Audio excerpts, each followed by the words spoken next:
常言道，十里不同音，百里不同俗。近年来，由于互联网渗透到日常生活，让方言冲出江湖。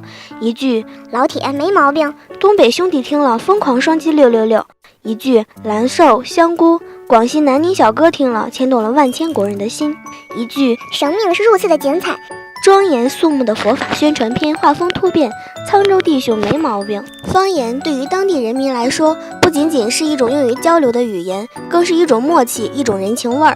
今天我们就来聊聊中国人的南腔北调。中国是当今世界上语言资源最丰富的国家之一，拥有汉藏、阿尔泰、南岛、南亚和印欧5大语系的130多种语言。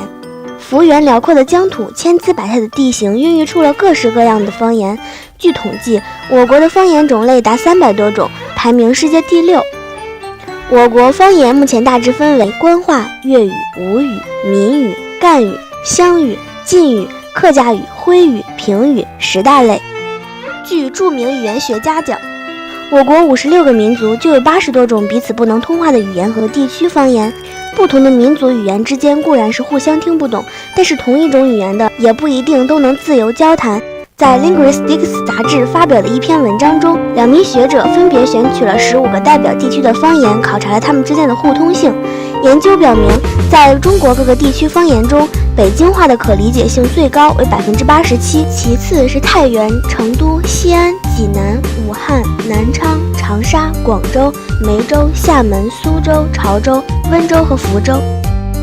就像看着石斑鱼配音的周星驰电影长大的北方人，肯定被广东或香港人嘲笑不懂无厘头电影的精髓。郭德纲的相声也红不过长江以南。方言拥有一种特殊的魅力，虽然有时候讲方言会显得与这个地方格格不入，但是这种遇到老乡时讲起方言的那种归属感、依托感是无与伦比的。据中国青年报调查数据显示，对于方言，65.8%的受访者认为包含着家乡的历史文化，44.9%的受访者认为方言是许多地方戏曲的基础，71.3%的受访者认为融入着对故乡和家人的感情。在谈到对家乡方言的熟悉程度的时候，不同人也给出了不同的回答。作为文化艺术，方言传承千年，有丰厚的文化底蕴。那么对于方言的历史，你了解多少呢？春秋战国时期，楚地的楚语是湘语最早的源头。周秦时期，政府就开始搜集整理地方歌谣方言。到汉代，粤语出现雏形。三国两晋南北朝时期，中原语音和古粤语融合。到隋唐五代、宋朝、明朝，1930年、2008年，方言都在进行着发展。方言是通俗文学的摇篮，是地方戏的土壤源头。丰厚的历史底蕴孕育出了无数优秀的艺术作品。苏州方言的昆曲，绍兴方言的越剧，四川方言的川剧发源于东北话的二人转，起源于方言秦腔的戏曲秦腔，流行于湖南的花鼓戏，以及大量存在于各地的民歌、小调、二胡等，无不如此。这些作品只有依托于方言的背景，方能展现其特色与魅力。1982年，国家推广全国通用的普通话被写入宪法，推广普通话成为我国基本国策。当越来越多的人只说普通话，越来越少的人不会说家乡话，甚至完全听不懂地方言时，方言似在慢慢消亡。据相关数据统计，全世界现存7000多种语言，每14天就有一种语言消失。